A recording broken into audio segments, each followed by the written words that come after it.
Hello, my name is Josh Bayles. I'm going to be giving a presentation today on safety in America's schools with a explicit topic of cyberbullying. Initially, I had some other topic areas, but I feel that throughout my research, I needed to amend and just focus on the cyberbullying, as it is seen by many, to include myself, that it is one of the biggest threats to students in our schools today.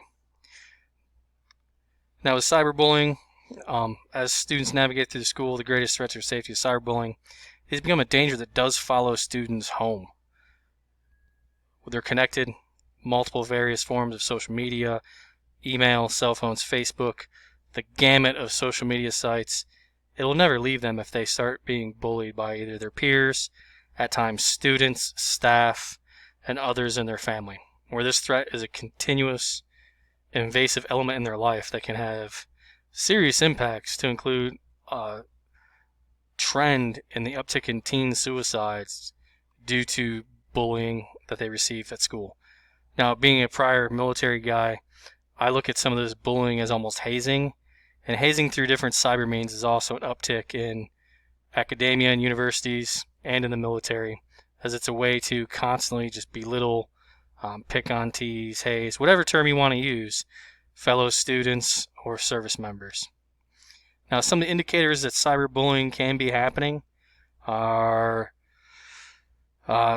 unexplained injuries, or whether self-harm, lost, damaged clothing, just they're not their normal self, they're losing things, they're breaking electronics, damaging things, frequent headaches, stomach aches, including faking illness, change in diet, declining grades, not wanting to go to school, loss of friends, avoidance of social situations, sudden emotional outburst to when they receive text message, voicemails, phone calls, a lot of different things that can also be seen as indicators of, as I mentioned before, suicide, also drug and alcohol problems, vaping, abuse at home,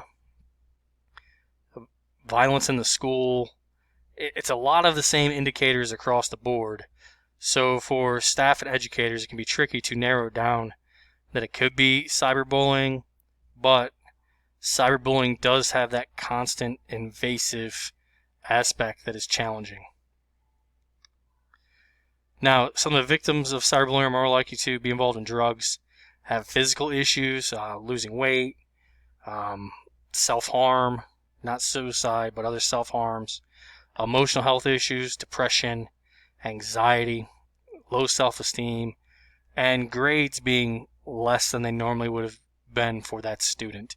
Now, I know a lot of teachers maybe don't work with students semester to semester or year to year, but if they can, ask coworkers, other staff, if they notice a trend with these students' grades, it could be an indicator. Now, some of the ways to intervene with cyberbullying is save the evidence if you come across it on social media, in your class.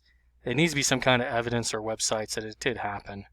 For the first offense, even if minor, ignore, delete, or block the sender. Sometimes things are said that maybe shouldn't have, but it's not necessarily cyberbullying. Reporting of a face-to-face offensive profile targeting your child is set up on a social network. Report it to the host site. Now, this does kind of put some of the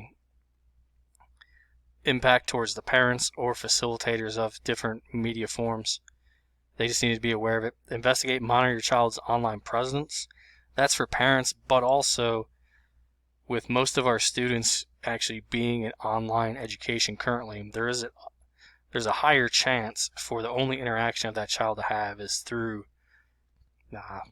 media. Now, parental involvement. If the perpetrator is known, cyberbullying is continuing, contact the child's parents and share your evidence. Sometimes that may work. Sometimes it might just lead to more problems.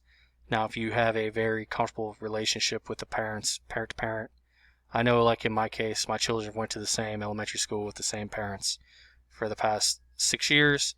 We have a pretty good base knowledge of most of the parents of my children's classmates, but that's not always going to be the case. Sometimes you might need to seek legal advice, law enforcement reporting if bullying, report to the police, and then mental health support. Children that have been the victim of cyberbullying can have lasting impacts throughout the rest of their life, just like normal physical bullying has had in the years past, where it slowly erodes the student's self-esteem and brings them down in the long term. Now, I have an open discussion about this. Now, some of the things about cyberbullying is it happens with no direct interaction between the two. Sometimes it can be a completely unknown bullying the student. Other times it can be a friend, somebody they know, so they're receptive to it at first, and then it continues. With other parts of cyberbullying, they might not even be aware what is going on around them that makes them the victim of the bullying.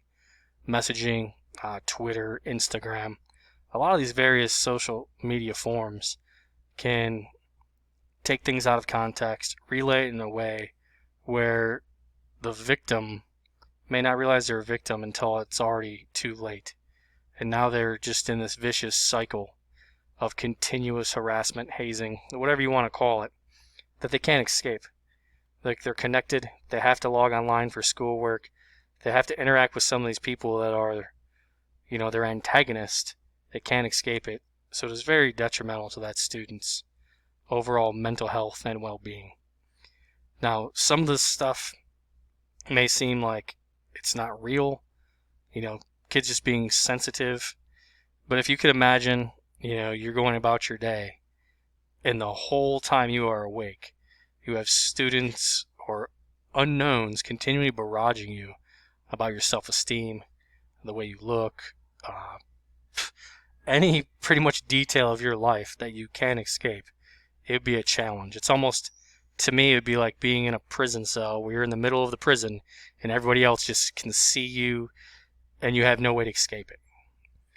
Now, for those that are bullied, they need to reach out to somebody outside of their normal social circle, teacher, staff, parent, minister, family friend, to get advice, reach out, let others know what is going on to get through the situation. Now, with some schools, they have some states are enacting anti-bullying laws, but those laws aren't going to help until it's too late, unless all individuals seek some kind of responsibility to prevent this action from happening. Now, some of the newer groups in society that are being recognized, the LGBTQ community, immigrants, with a multicultural school, those students may be even more at risk of being cyberbullied because it's behind closed doors. Nobody actively sees who the perpetrators are. It can become from blind internet accounts to where that student that is being the victim has no escape again, but there's no repercussions to who is perpetrating it to them. So it's just a continuous mess that students today have to wade through. It begins from some of the studies I read as early as elementary and middle school, with some of these behaviors really ramping up in the later middle school years as students seek out more social interactions and social fulfillment. So middle school teachers, high school teachers, it does fall more on that side of things, but there has been reports of children as young as 9 and 10 years old where nobody noticed the trend that was going on until it was too late. So please, as future educators, realize that some of us that are a little older may not be fully aware, but cyberbullying is detrimental to our children, the students in your classroom, and pretty much our community. Because as these children continue to advance, they're going to move on into our community. And if they were scarred, abused victims, it will continue to haunt them throughout their life. As my presentation on the impacts of cyberbullying and what we can do to prevent it in our classrooms.